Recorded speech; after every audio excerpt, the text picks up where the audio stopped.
नमस्कार मित्रांनो. गेले 15 दिवस खूप घाईगडबडीचे झाले, त्यामुळे आपल्याशी संवाद साधता आला नाही. त्यामुळे आज ठरवलं की आपल्याशी किसमीर कारखान्याच्या संदर्भामध्ये संवाद साधावा.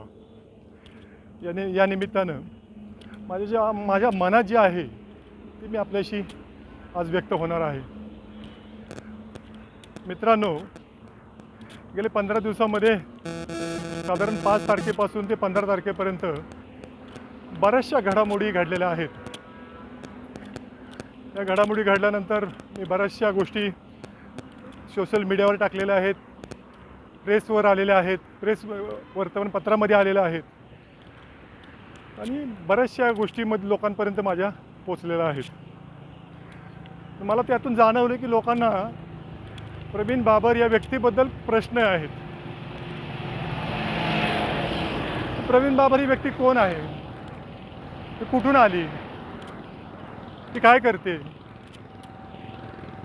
तिचं फॅमिली बॅकग्राऊंड काय आहे, असे बरेचसे प्रश्न लोकांनी विविध माध्यमातून विचारले, त्यांना प्रश्न पडलेले आहेत. मित्रांनो, मी माझी थोडीशी माहिती आपल्याला या व्हिडिओच्या माध्यमातून सांगू इच्छितो. मी प्रवीण ज्ञानेश्वर बाबर, राहणार उडतरे, तालुका वाई, जिल्हा सातारा.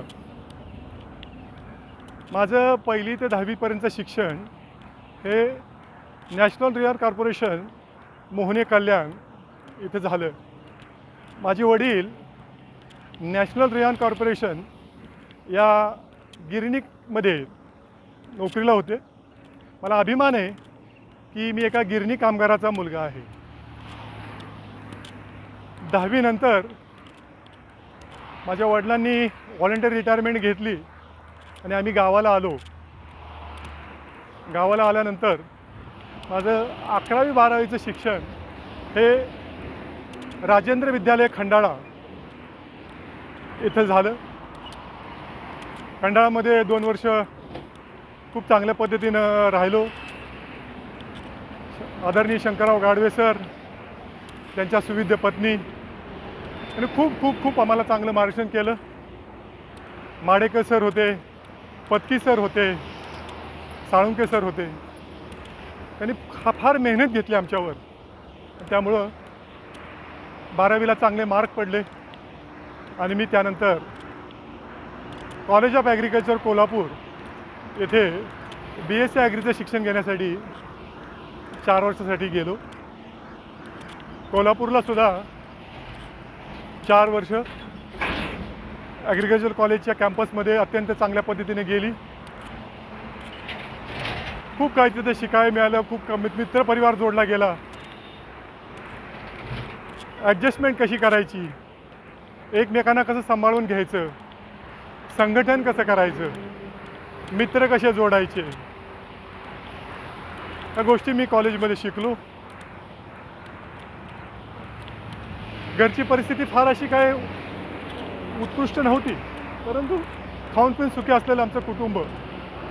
परंतु ज्यावेळेला कोल्हापूर कॉलेजला गेलो, तिथं आमदाराच्या खासदाराच्या मुलापासून ते शिपायाच्या मुलापर्यंत शेतकऱ्यांची मुलं जास्त करून BSc ॲग्रीला असतात. त्यामुळं समाजातील सर्व थरातील मुलांचा संपर्क आला आणि तेव्हापासूनच एक मनामध्ये भावना होती की समाजामध्ये वेगवेगळे वर्ग आहेत. त्या वर्गामध्ये विषमता आहे.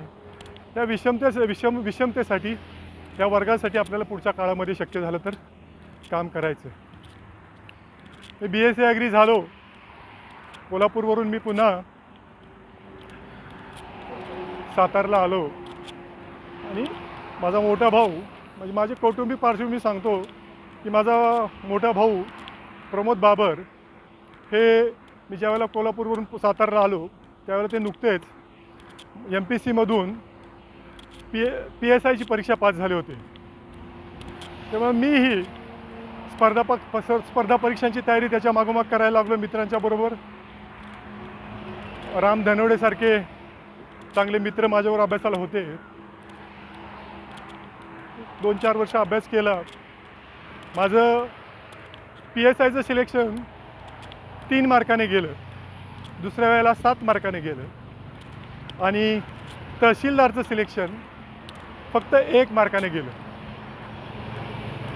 456चं मेरिट होतं आणि मला 455 मार्क पडले. खूप निराश झालो, हताश झालो. आणि इतक्या जवळ जाऊनसुद्धा आपल्याला शासकीय पद मिळालं नाही. थोडंफार त्यावेळेला डिप्रेशनमध्ये सुद्धा गेलो. परंतु परत एकदा शांतपणे विचार केला आणि म्हटलं आता आपण जेवढे प्रयत्न करायचे तेवढे केले, आता आपण दुसरा मार्ग निवडूया. व्यवसायामध्ये पुढं व्यवसाय चालू केला. व्यवसायामध्ये चांगला जम बसवला. अत्यंत चांगल्या पद्धतीने व्यवसाय करून स्थिरस्थावर झालो. मोठा भाऊ माझा नुकताच DYSP म्हणून निवृत्त झालेला आहे. धाकटा भाऊ गिरीश हा गावाला शेती करतो. मी स्वतः व्यवसाय आणि शेती करतो. माझा मुलगा श्रीनिवास नुकताच कॉम्प्युटर सायन्सची पदवी घेऊन पुण्याला नोकरीला लागलेला आहे चांगल्या कंपनीमध्ये. माझी पत्नी रुपाली ही MA इन पॉलिटिकल सायन्स आहे, उच्च शिक्षित आहे. 2009 साली जिल्हा बँकेत रिसर्च परीक्षा देऊन ती पास झाली होती, जिल्हा बँकेत लागलेली होती. परंतु काही कारणामुळं, सहकारातल्या राजकारणामुळं 2011 साली माझ्या पत्नीला जिल्हा बँकेच्या नोकरीचा राजीनामा द्यावा लागला. आणि त्याच वर्षी मी ठरवलं की आपण कुठल्या पक्षात, पार्टीत काम केलं तर हे राजकीय मंडळी आपल्याला फार काही काम करून देणार नाहीत, फार काही आपल्याला विचार मांडू देणार नाहीत. त्यामुळे 26 जानेवारी 2011 साली आपण भूमिपुत्र संघटनेची स्थापना केली. भूमिपुत्र संघटना 2011 पासून शेतकऱ्यांसाठी, कामगारांसाठी काम करते. 2011 साली मला आठवतं आहे, 2011 साली आदरणीय राहुल गांधीजी दुष्काळी परिस्थिती असताना सातारा जिल्ह्यामध्ये पर्यटनाच्या कार्यक्रमाच्या उद्घाटनाला आले होते. त्यावेळेला पहिल्यांदा भूमिपुत्र संघटनेने त्यांना त्यांच्या कार्यक्रमामध्ये काळे झेंडे दाखवले होते. ते प्रकरण एवढं गाजलं होतं, प्रकरण एवढं वाढलं होतं की माझी नोंद, प्रवीण बाबरची नोंद ही दिल्लीच्या IB मध्ये झालेली आहे, इंटेलिजन्स ब्युरोमध्ये झालेली आहे. राहुल गांधी पश्चिम महाराष्ट्रात कुठे जरी आले आता अगदी आजपर्यंत, तरीसुद्धा प्रवीण बाबरची मुवमेंट पश्चिम महाराष्ट्रामध्ये कुठं आहे हे पोलीस खाते घेत असतं. मला बऱ्याच वेळेला त्या संदर्भात डिटेनसुद्धा, स्थानबद्धसुद्धा करण्यात आलेलं आहे. तर सांगायचा मुद्दा आहे की 2011 पासून आम्ही संघर्ष करत आहोत. लोकांचे, समाजाचे, उपेक्षितांचे प्रश्न मांडत आहोत. अगदी अलीकडच्या काळामध्ये जर भूमिपुत्र संघटनेचं काम सांगायचं म्हटलं तर जिल्हा मध्यवर्ती बँक सातारची, त्या बँकेमध्ये जो भरतीमध्ये गैरप्रकार चालला होता.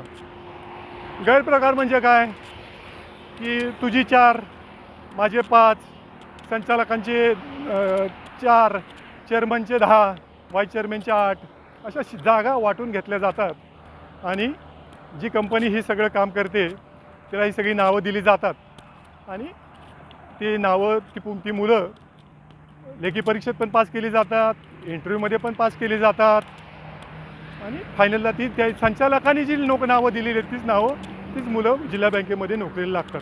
हे पूर्वापार चालत आलेलं आहे खूप वर्ष. माझ्या माहितीप्रमाणे साधारण 20-25 वर्ष तर मी हेच बघतोय की गावगावच्या पुढऱ्यांची, टग्यांची मुलं, सुना यांना नोकरी लावायचं आणि त्या टग्यांना बांधून ठेवायचं.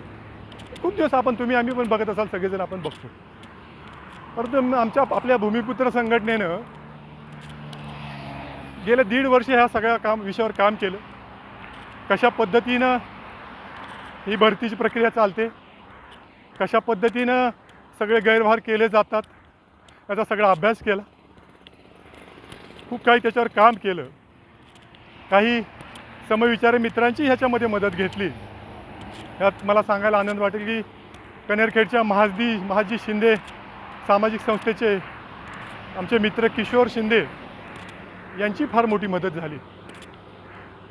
कोल्हापूरच्या गर्जना संघटनेचे आमचे दुसरे मित्र की ज्यांनी नुकतीच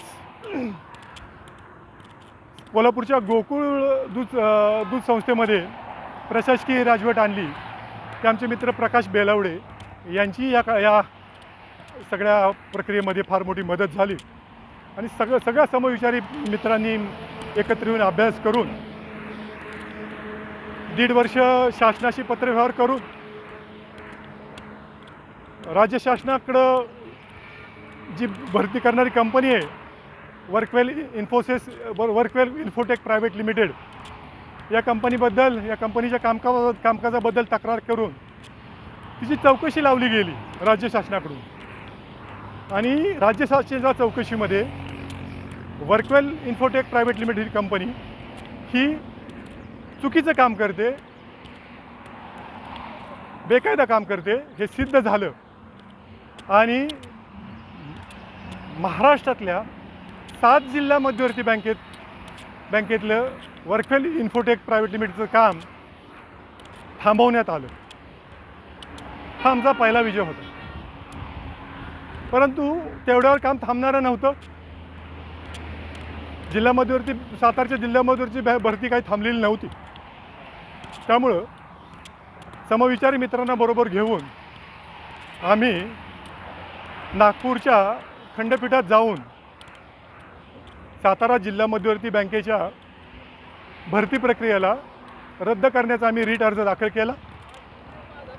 या रीट अर्जावर रीतसर सुनावणी होऊन नागपूरच्या खंडपीठाने सातारा जिल्हा मध्यवर्ती बँकेच्या बेकायदेशीर भरतीला 2 महिन्यापूर्वीच स्थगिती दिलेली आहे.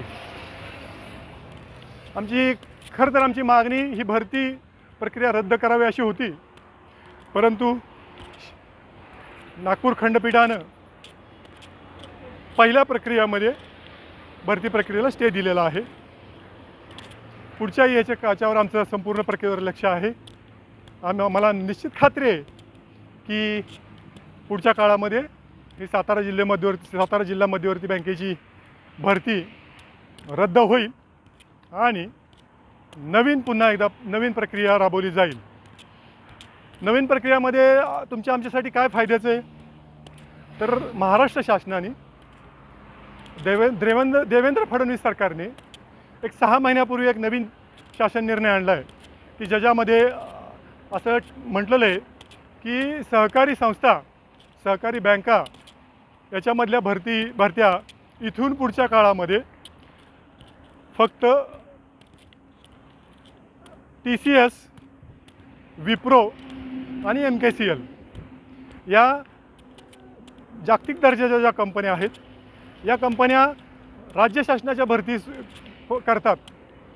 त्याच कंपन्याकडून सहकारी संस्थांमध्ये जिल्हा मध्यवर्ती बँकेमध्ये भरती करायची.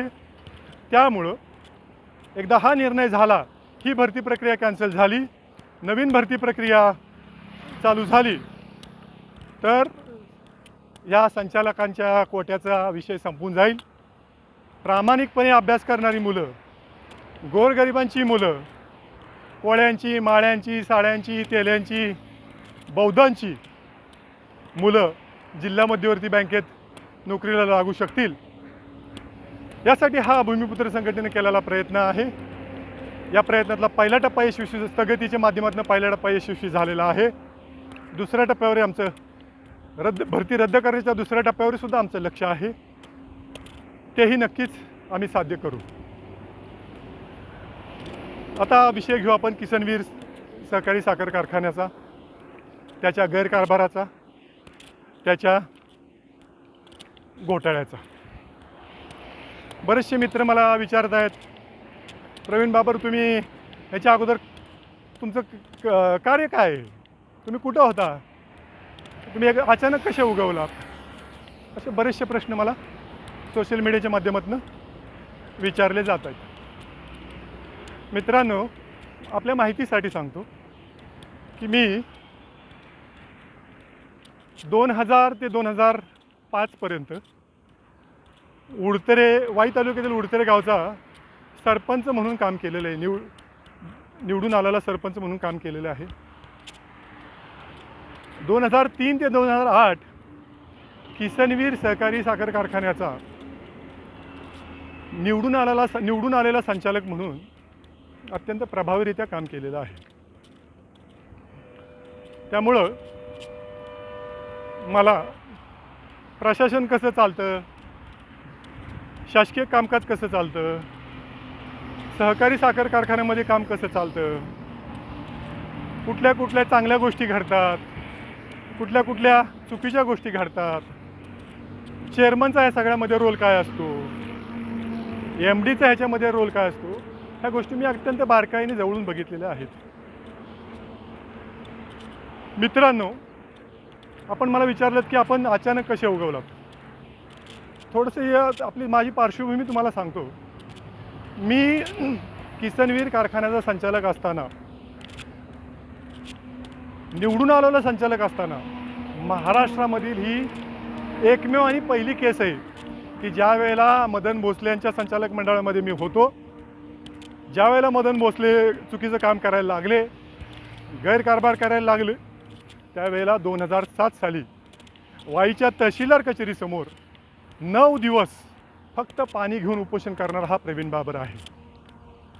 हे माझं उपोषण महाराष्ट्रामध्ये गाजलं होतं, कारण एक निवडून आलेला संचालक आपल्याच कारखान्याच्या प्रशासनाविरुद्ध कामगारांना 8.33 बोनस मिळावा आणि शेतकऱ्यांना तिसरा हप्ता जे मदन भोसले देत नव्हते 151 रुपयाचा, तो देण्यासाठी एका कारखान्याचा निवडून आलेला संचालक 9 दिवस उपोषण करतो. त्यामुळं महाराष्ट्रातल्या संपूर्ण मीडियानं, संपूर्ण जाणत्या लोकांनी या उपोषणाची दखल घेतली आणि पुढच्या काळामध्ये काही चांगल्या गोष्टी घडल्या. तर बऱ्यापैकी ही संघटना किंवा प्रवीण बाबर हा सामाजिक काम करणारी लोक आहेत, व्यक्ती आहेत. आता आपण विचारलं की आपण अचानक कसे उगवलात. मित्रांनो, गेले 4 वर्ष ज्या वेळेला हा कारखाना मकरंद पाटील आणि नितीन पाटील यांच्याकडे ताब्यात आला, तेव्हापासून मी ह्या सगळ्या कारभारावर लक्ष ठेवून आहे. किंबहुना हा कारखाना त्यांच्याकडून चांगला चालवला जावा, या नितीन पाटील, मकरंद पाटील या भावांच्याकडून, यासाठी जेवढी काही आपल्याला मदत करता येईल. मग सुरुवातीच्या काळामध्ये त्यांनी निर्णय घेतला होता की गावोगावच्या लोकांच्याकडनं शेअरच्या रूपी मदत घ्यायची आणि त्या शेअरच्या रूपातनं मदतीच्या मदतीतून भागभांडवल गोळा करायचं आणि कारखाना चालवायचा. तर याही कामामध्ये मला जेवढं शक्य होईल तेवढं मी काम केलं आणि हा कारखाना चांगला चालण्यासाठी, हा कारखाना पुढं जाण्यासाठी मदत करण्याचा प्रयत्न केला. मित्र हो, हे जे काय आज आंदोलन चाललेलं आहे किंवा हे ज्या काही गोष्टी माझ्या भूमिपुत्र संघटनेच्या चालू आहेत, ह्या काय अचानक चालू झालेल्या नाही आहेत. 4 वर्ष आपण त्यांना पूर्ण वेळ दिलेला आहे. कारण मलाही माहीत होतं की त्यांच्या म्हणण्याप्रमाणे कारखाना खूप अडचणीतनं घेतलेला आहे. कारखान्यावर खूप मोठं कर्ज झालेलं आहे. त्यामुळे कारखाना आपला दुरुस्त करण्यासाठी, व्यवस्थित करण्यासाठी वेळ लागणार आहे. त्यामुळं आपण माहिती घेतली तर लक्षात येईल की 4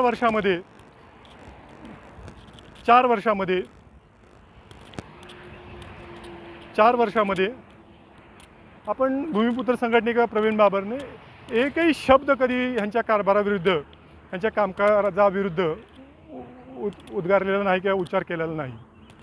आम्ही एक विचार केला होता की लोक काम करतायत, त्यांना आपण संधी दिली पाहिजे. पहिला सीझन गेला, दुसरा सीझन गेला, तिसरा सीझन गेला, आता नुकताच 4था सीझन संपला. फेब्रुवारी 28ला 2026ला. आणि चारही सीझनचं ज्यावेळेला मी ॲनालिसिस केलं, चिंतन मनन केलं, त्यावेळेला लक्षात आलं की या मंडळींना सगळ्या बाजूनी मदत झाली. मागच्याच वर्षी राज्य शासनाकडून अजितदादा होते, केंद्रामध्ये मोदी साहेब होते, अमित शहा सहकार मंत्री होते.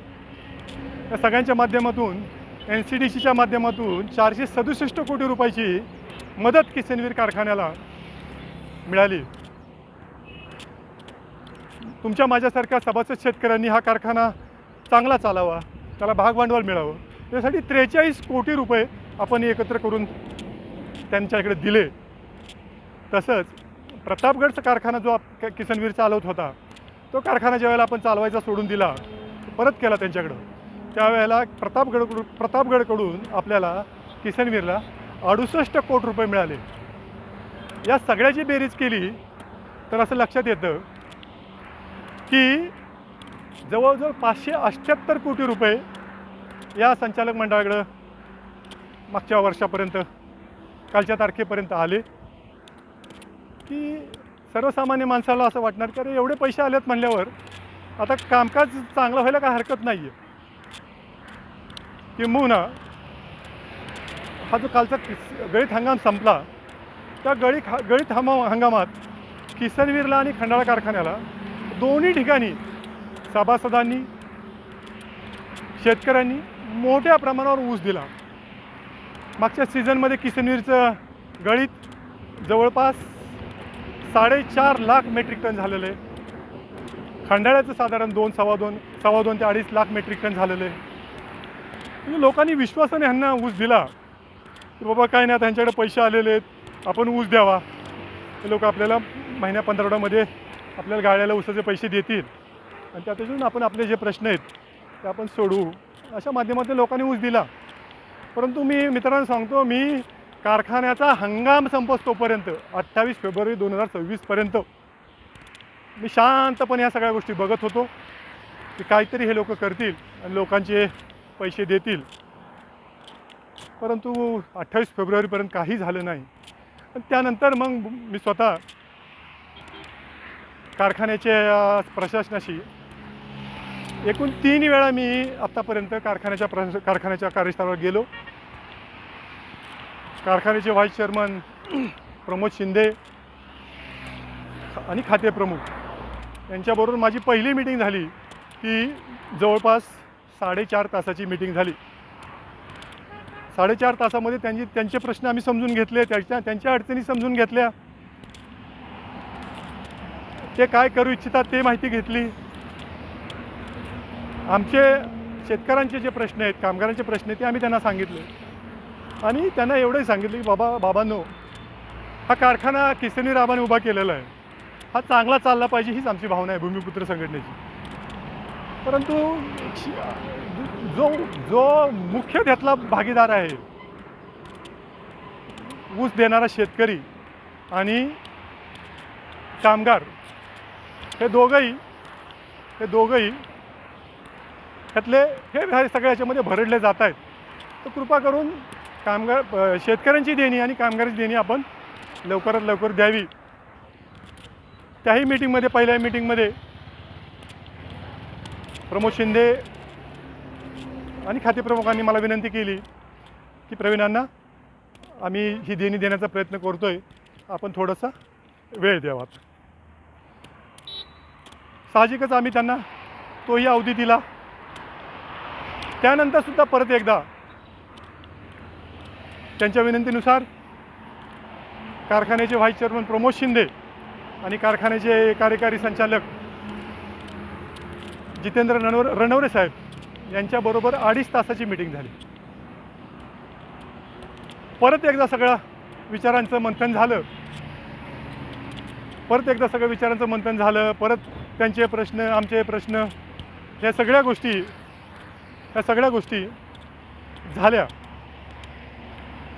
परंतु त्याच्यातही तेच, थोडंसं आम्हाला अवधी द्या, थोडंसं आम्हाला वेळ द्या. परत सगळ्यांशी चर्चा करून, संघटनेच्या लोकांशी चर्चा करून म्हटलं ठीक आहे बाबा, अजून अवधी घ्या, अजून वेळ घ्या, पण काहीतरी सकारात्मक करा. त्यानंतरही आम्ही बराच वेळ थांबलो. शेवटची जी मीटिंग माझी झाली ती किसनवीर कारखान्याचे कार्यकारी संचालक जितेंद्र रणवरे यांच्याबरोबर झाली. आणि ती मीटिंग साधारण 1-1.5 तासाची झाली. त्या मीटिंगमध्ये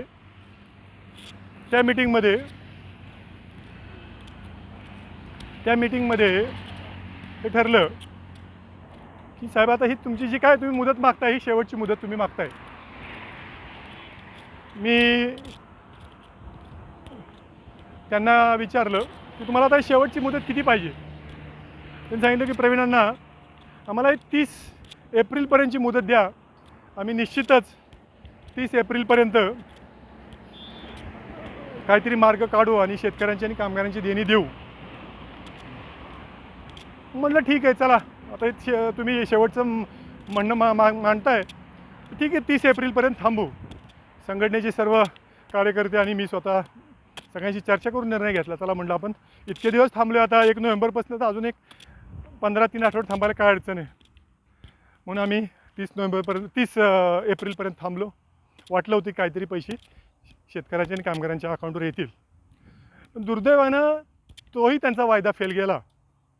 आणि त्यानंतर भूमिपुत्र संघटनेनं थोडीशी कठोर भूमिका घ्यायचा निर्णय घेतला. म्हटलं आता हे चर्चेच्या माध्यमातून बऱ्याच वेळा झालं, चर्चेतनं काय होत नाही. त्यानंतर आम्ही 5 मे 2026ला किसनवीर कारखान्यावर कामगारांची आणि शेतकऱ्यांची गेट मीटिंग अरेंज करण्याचा निर्णय घेतला. त्यासाठी रितसर कारखान्याच्या प्रशासनाला पत्र दिलं, भुईंज पोलीस स्टेशनला पत्र दिलं, दोघांच्याकडून रितसर परवानगी घेतली.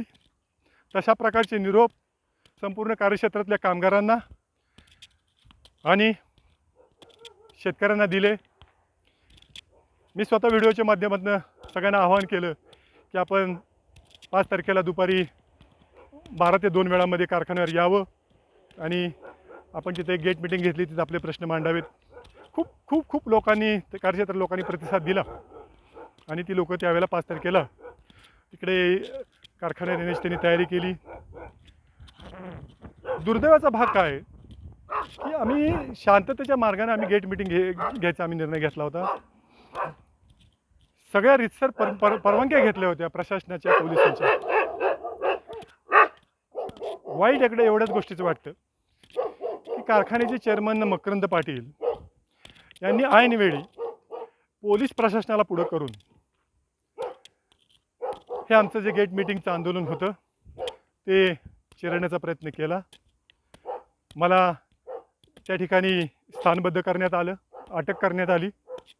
माझ्याबरोबरचे जे लोक 200-300 लोक किखली गेटवर जमा झाले होते त्यांना लाठी हल्ला किंवा वेगवेगळ्या माध्यमातून डिस्बर्स करण्यात आलं, हटवण्यात आलं आणि ते आंदोलन चिरडण्यात आलं.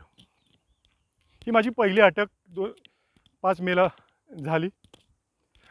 त्यांना वाटलं प्रवीण बाबरनं अटक केली, या लोकांना हाकलून दिले, आता काय हे परत हा काय विषय घेणार नाहीत. परंतु आम्ही शांततेच्या मार्गाने आंदोलन करत असताना हे सगळं ह्या मंडळींनी दडपशाही केल्यामुळं अजूनच भूमिपुत्र संघटनेचे कार्यकर्ते अजूनच आक्रमक झाले. आणि आता आपण पुढचा निर्णय काय करायचा या विषयावर आम्ही सगळ्यांनी चर्चा केली. नेमके 9 मेला किसनवीर आबांच्या नावाने जो किसनवीर स्मृती पुरस्कार दिला जातो तो 9 मेला आदरणीय मंत्री महोदय नितीन गडकरी यांना देण्याचा कार्यक्रम 9 मेला किसनवीर कारखान्यात होणार होता. मग त्यावेळेला आम्ही सगळ्यांनी निर्णय घेतला की आपण असं करू की 9 मेला हा जो किसनवीर कारखान्याच्या प्रशासनाकडून शेतकऱ्यांचे 120 कोटी रुपये थकलेले आहेत 1 नोव्हेंबरपासून आणि कामगारांचे 38 पगार थकलेले आहेत, इतरही कामगारांची देणी थकलेली आहेत. तर याकडं प्रशासनाचं लक्ष वेधण्यासाठी आपण 9 मेला गडकरी साहेब येत आहेत, तर त्यांच्या कार्यक्रमामध्ये आपण प्रतिकात्मक स्वरूपात काळे झेंडे दाखवून या प्रशासनाचा निषेध करू. यासाठी आम्ही रितसर कारखाना प्रशासनाला पत्र दिलं, भुईंज पोलीस स्टेशनलाही पत्र दिलं. भुईंज पोलीस स्टेशनकडनं रितसर परवानगी घेतली आणि आम्ही या आंदोलनाची नियोजनाला तयारी केली. पुन्हा एकदा मकरंद पाटलांनी तोच प्रयत्न पुन्हा एकदा केला. साधारण 3:30 वाजता नितीन गडकरी साहेब कारखाना कार्यस्थळावर येणार होते. 2:30 वाजता मला पुन्हा एकदा पोलिसांना पुढं करून मकरंद पाटलांनी मला अटक करवली. माझ्याबरोबरच्या लोकांना तिथून हुसकून लावण्यात आलं आणि तोही आमचा प्रयत्न त्यांनी हाणून पाडण्याचा प्रयत्न केला. तो नितीन गडकरीचा कार्यक्रम त्या दिवशी 9 तारखेला झालाच नाही. गडकरी साहेब ह्या कार्यक्रमाला आलेच नाहीत. त्या कार्यक्रमासाठी झालेला जवळपास 3 कोटी रुपयाचा खर्च एका रात्रीत पाण्यात गेला. आम्हाला वाटलं आता ठीक आहे, चला झालं, आता त्यांच्या डोक्यात काहीतरी प्रकाश पडेल, 3 कोटी गेलेत, आता हे परत काय ह्या उद्योग करणार नाहीत. परंतु मकरंद पाटील आणि त्यांच्या संचालक मंडळाला एकीकडं 120 कोटी रुपये शेतकऱ्यांचे थकवलेत, एकीकडं कामगारांचा 38 महिन्याचा पगार थकवला आहे, कामगारांची प्रचंड इतरही देणी थकवलेली आहेत. असं असताना स्वतःच्या राजकीय फायद्यासाठी नितीन गडकरींकडून स्वतःची पाठ थोपून घ्यायची होती, म्हणून मकरंद पाटील आणि त्यांच्या संचालक मंडळाने पुन्हा एकदा तिसऱ्यांदा नितीन गडकरी यांचा कार्यक्रम परवा 15 तारखेला किसनवीर कारखान्याच्या कार्यक्षेत्रावर परत आयोजित केला. या सगळ्या प्रकारामुळं किसनवीरच्या पाची तालुक्यातल्या कार्यक्षेत्रामध्ये प्रचंड संताप निर्माण झाला. शेतकरी, ऊस उत्पादक, कामगार प्रचंड चिडले, प्रचंड रागवले. त्यांचं म्हणणं एकच होतं की तुम्ही आमचे पैसे देत नाही आहे. आज आमच्या मुलाबाळांच्या शिक्षणाचे प्रश्न आहेत, दवाखान्याचे प्रश्न आहेत, शाळांचे फीचे प्रश्न आहेत, उद्या शेतीतली मशागत करायची, मेहनत करायची त्याचे प्रश्न आहेत, ऊसांना भरी लावायच्यात, खतं द्यायची आहेत, हळदीची वावरं तयार करायची आहेत, आल्याची वावरं तयार करायची आहेत. ह्या सगळ्याला पैसा लागतो. ह्या सगळ्यासाठी लागणारा पैसा आमचा तुमच्याकडे पडलेला आहे, तो पैसा तुम्ही आम्हाला देत नाही. कामगारांचे 38 महिन्याचे पगार थकलेले ते तुम्ही देत नाही आणि त्याच वेळेला तुम्ही आमच्या हक्काचे असलेले 3 कोटी रुपये पुन्हा एकदा खर्च करायला निघालेला आहात. का तर तुमच्या पाठीवर नितीन गडकरींनी थाप मारावी यासाठी तुम्ही आमचे एकूण 6 कोटी रुपये 4 दिवसामध्ये खर्च करायला निघाला. त्याच्याबद्दल पूर्ण कार्यक्षेत्रामध्ये 5 तालुक्यामध्ये प्रचंड असा संताप होता. त्या सगळ्या याच्यामध्ये आम्ही पुन्हा एकदा निर्णय घेतला संघटनेनं की आपण गडकरी साहेब येतात 15ला, पुन्हा एकदा या प्रशासनाच्या गैरकारभाराबद्दल, घोटाळ्याबद्दल, चुकीच्या कामकाजाबद्दल आपण प्रशासनाचं लक्ष वेधण्यासाठी, गडकरी साहेबांचं लक्ष वेधण्यासाठी आपण 15 तारखेला सुद्धा गडकरी साहेबांच्या कार्यक्रमामध्ये शांततेच्या मार्गानं काळे झेंडे दाखवून निषेध व्यक्त करायचा. त्या दृष्टीने आम्ही सगळ्यांनी तयारी चालू केली. 5 तालुक्यात कार्यकर्त्यांना निरोप दिले, बाकी सगळ्या परमिशन्स घेतल्या, पोलीस स्टेशनच्या ह्यांनाही पत्र दिलं, कारखाना प्रशासनाला. सगळं रितसर जे करायला लागतं एखाद्या आंदोलनाला, त्या सगळ्या गोष्टी आम्ही संघटना रितसर करत असते त्या पद्धतीने केलं. परंतु तोच पाढा पुन्हा 15 तारखेला नितीन गडकरी कार्यक्रमाला आले. साधारण 3:15 वाजता 3:30 वाजताचा कार्यक्रम होता. 2:30 वाजता मला आणि माझ्या कार्यकर्त्यांना किकली गेटवरच पुन्हा एकदा पोलिसांनी मला ताब्यात घेतलं, अटक केली.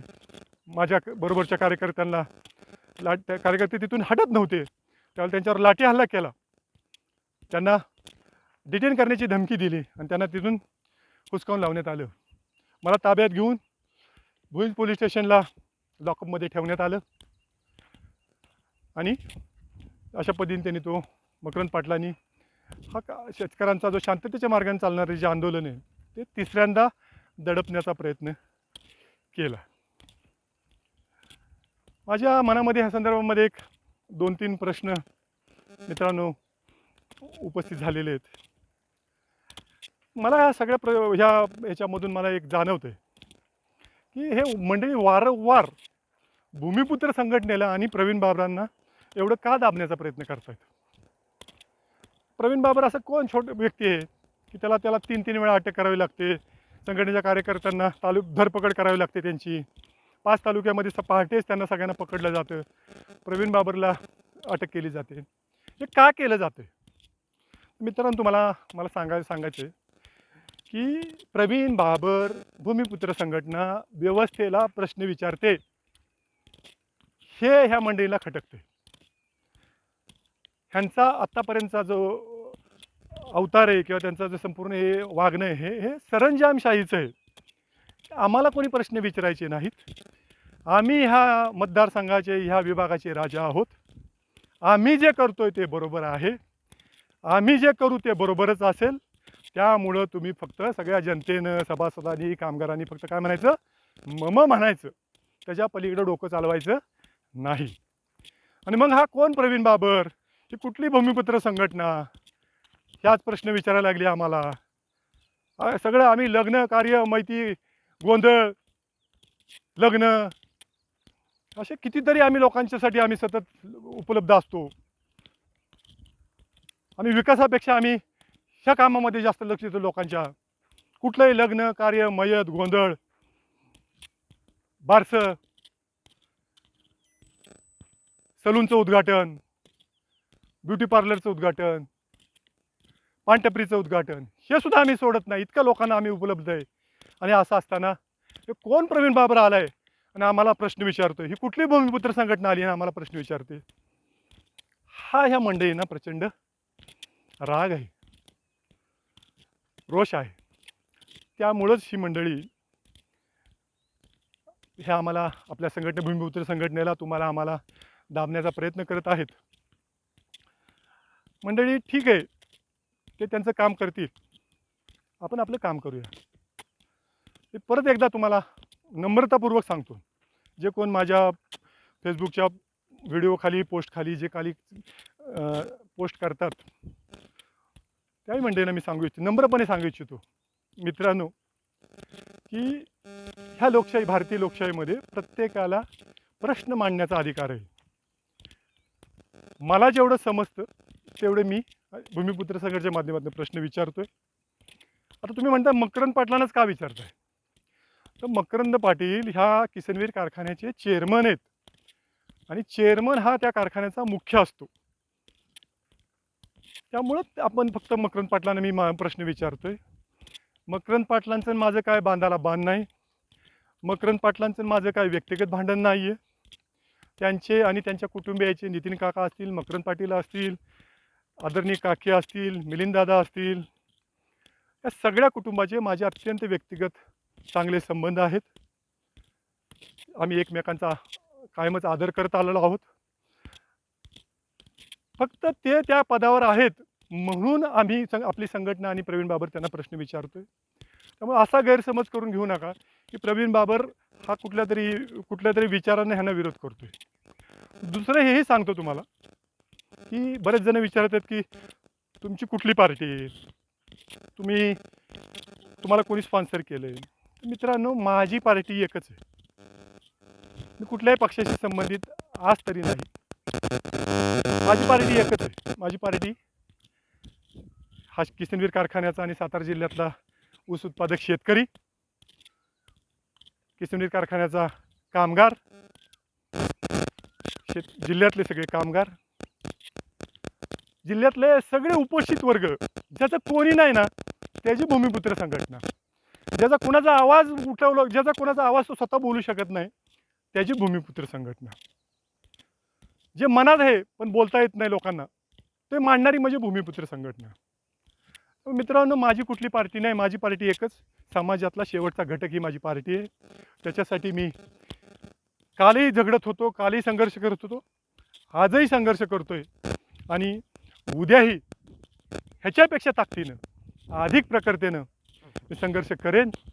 या संघर्षाच्या भूमिकेमध्ये, या लढ्यामध्ये आपण सगळ्यांनी मला साथ दिलेलीच आहे आपल्या संघटनेला, याही पुढच्या काळामध्ये द्यावी.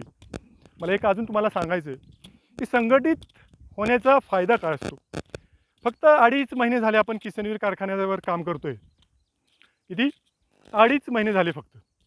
2.5 महिन्यामध्ये आपला दबावगट एवढा मोठा तयार झाला की ही जी मंडळी म्हणत होती की आता जो हप्ता काढायचा तो दिवाळीनंतरच काढू, पैसे काय उपलब्ध नाहीत, पैसे किसनवीर कारखाना अडचणीत, अशी म्हणणारी ही मंडळी 2.5 महिन्यात भूमिपुत्र संघटनेनं जे आंदोलन उभं केलं तुमच्या ताकदीमुळं, त्या आंदोलनाची ताकद असेल, तुमचा दबाव गट असेल, या सगळ्यामुळं परवा दिवशी नितीन गडकरीच्या कार्यक्रमाच्या आदल्या दिवशी किसनवीर कारखान्यानं 24 कोटी रुपये शेतकऱ्याच्या अकाउंटवर जमा केले. 15 पेमेंट का असाना, पण ह्यांनी ते पैसे उपलब्ध करून ते शेतकऱ्यांच्या खात्यावर जमा केले. आम्ही म्हणत नाही हा भूमिपुत्र संघटनेचा विजय आहे, हा विजय आहे तुमचा, शेतकऱ्यांचा, कामगारांचा. उन्हात तानात आज 42 डिग्री टेम्परेचरमध्ये सुद्धा उसाला पाणी धरणाऱ्या शेतकऱ्यांचा हा विजय आहे. कारखान्यावर फार लांबून शिरवळ कुठे आहे, केळघर कुठे आहे, तारगाव, बोरगाव, रहमतपूर कुठे आहे, अगदी खाली तारळखोरं कुठे आहे, इथून येणाऱ्या कामगार प्रचंड मेहनत करतो कारखान्यावर येऊन. या कामगारांचा हा सगळा हा विजय आहे. ही सुरुवात आहे मित्रांनो. हे 24 कोटी रुपये जमा झाले, ही सुरुवात आहे. अजून आपल्याला या मकरंद पाटलांच्याकडून आपल्याला 96 कोटी रुपये यायचे. किती? ऊसाचं पेमेंट अजून 96 कोटी रुपये बाकी आहे दोन्ही कारखान्यांचं मिळून. कामगारांचे 38 महिन्याचे पगार बाकी आहेत. रिटेन्शन बोनसचे जवळजवळ 9 कोटी रुपये कामगारांचे बाकी आहेत. PF आणि LICचे 12 कोटी रुपये कामगारांचे येणे बाकी आहे. हंगाम 20-21च्या FRPच्या व्याजापोटी येणारे 60 कोटी रुपये अजून येणे बाकी आहे. अशी बरीचशी रक्कम आजही येणे बाकी आहे. तर मित्रांनो, यासाठी आपण पुढच्या काळामध्ये संघर्ष करत राहू, अधिक ताकदीने करू, अधिक प्रखरतेने करू. आणि आपला जो लढ्याचा अंतिम जो आपला विषय आहे की कामगारांचे शेतकऱ्यांचे प्रश्न सुटले पाहिजेत, यासाठी आपण सर्व मिळून एकदा ताकदीनं काम करूया. मला वाटतंय माझ्या या फेसबुक लाईव्हमधून आपले बरेचसे माझ्या बाबतीतचे भूमिपुत्र संघटनेच्या बाबतीतचे प्रश्न सुटलेले असतील. अजूनही काय तुम्हाला परत माझ्याबद्दल माहिती पाहिजे असेल तर आपले फेसबुक लाईव्ह पुढच्या काळामध्ये सुरू राहणार आहेत. त्यामुळं त्याहीमध्ये आपल्याला माझी माहिती मिळेल. हा व्हिडिओ थोडासा लांब झालेला आहे, थोडासा मोठा झालेला आहे, परंतु मित्रांनो तुम्हाला विनंती आहे की वेळ काढून हा व्हिडिओ तुम्ही बघा. आपल्या मित्रांना पाठवा, किसनवीर कारखान्याच्या सभासदांना पाठवा, कामगारांना पाठवा, तुमच्या नातेवाईकांना पाठवा. आणि भूमिपुत्र संघटनेची आणि प्रवीण बाबरांची भूमिका ही लोकांपर्यंत जाऊ द्या. एक वेगळ्या पद्धतीने आपण हे आंदोलन उभं करतोय. रस्त्यावर जाण्यापेक्षा चर्चेच्या माध्यमातून प्रश्न सुटावेत, अशी भूमिपुत्र संघटनेची कायमच भूमिका राहिलेली आहे. मी तुम्हाला ह्या फेसबुक लाईव्हच्या माध्यमातून एक अजून सांगतो की अजूनही आमची भूमिपुत्र संघटनेची, प्रवीण बाबरची भूमिका आहे की अजूनही चर्चा करून आपण किसनवीर कारखान्याच्या प्रशासनाने अजूनही हा प्रश्न सोडवायचा प्रयत्न करावा. कारण जितका तुम्ही ह्या सगळ्या गोष्टीला विलंब कराल, जितक्या ह्या गोष्टीला आपण प्रवीण बाबरला दाबण्याचा प्रयत्न कराल, भूमिपुत्र संघटनेला दाबण्याचा प्रयत्न कराल, तेवढा किसनवीर कारखाना अडचणीमध्ये येऊ शकतो. आणि तो कारखाना अडचणीमध्ये यावा अशी आमची भूमिका नाही. हा आदरणीय आमचे भूमिपुत्र संघटनेचे दैवत असलेले, आमचे मेंटॉर असलेले, आमचे मार्गदर्शक असलेले आदरणीय किसनवीर आबांनी हा कारखाना उभा केलेला आहे. 5 तालुक्याचं कार्यक्षेत्र आहे. माझ्या माहितीने साधारण दोन्ही कारखान्याची मिळून 70,000 किसनवीरच्या 70,000 कुटुंब या कारखान्यावर अवलंबून आहेत. माझी मनापासूनची भूमिका आहे, म्हणजे संघटनेची मनापासूनची भूमिका आहे की हा कारखाना चांगला चालावा. ह्या 5 तालुक्यामधल्या लोकांचं सगळं जे आर्थिक दळणवळण आहे, आर्थिक व्यवहार आहेत, हे सगळे या कारखान्याच्या ऊसाच्या बिलांवर अवलंबून आहे. त्यामुळं कामगारांचं सुद्धा पैसे जर आले तरी आजूबाजूची बाजारपेठ आमची पाचवडची असेल, भुईंची असेल, सुरूरची असेल, वाईची बाजारपेठ, ह्या सगळ्या कामगारांच्या पगारावर आणि तुमच्या ऊसाच्या बिलावर चालते. आज संपूर्ण तुम्ही माहिती घ्या. संपूर्ण 5 तालुक्यातले बाजारपेठ ठप्प पडली. कुठेही मार्केटमध्ये मुवमेंट नाही. का नाही? तर किसन गाडगे 120 कोटी रुपये ही काही छोटी रक्कम नाही आहे दादांनो बाबांनो. ही रक्कम अडकलेली आहे, कामगारांचे 38 पगार अडकलेले आहेत. मार्केटमध्ये पैसा कुठून येणार? बाकी काय उद्योग आपल्या मर्जात फार मोठा नाही आहे. किसनवीर आबांनी केलेला हा कारखाना आहे उभा केलेला. ह्या मंडळींनी स्वतः काय केलेलं नाही आहे. अगोदरचे असतील किंवा हे सुद्धा असतील, त्यांनी स्वतः काय केलेलं नाही आहे. 20 वर्ष त्यांनी हातला, आता 4 वर्ष हे हाणतायत. त्यामुळे मित्रांनो, मी तुम्हाला हात जोडून विनंती करतो की प्रवीण बाबर आणि भूमिपुत्र संघटना ही इतर शेतकरी संघटनेपेक्षा वेगळी आहे. अत्यंत विचार करून लोकांना कमीत कमी त्रास होऊन कशा पद्धतीने प्रश्न सोडवता येतील यासाठी भूमिपुत्र संघटना आम्ही काम करतोय. पुढच्या काळामध्ये अजूनही बरेचसे विषय घेऊन भूमिपुत्र संघटना काम करेल. तर पुन्हा शेवटी हा आपल्या सर्वांशी आज हितगुज साधण्याची मला संधी मिळाली, याबद्दल मी मनपूर्वक कृतज्ञता व्यक्त करतो आणि हा लांबलेला फेसबुक लाईव्ह मी थांबवतो. जय भूमिपुत्र.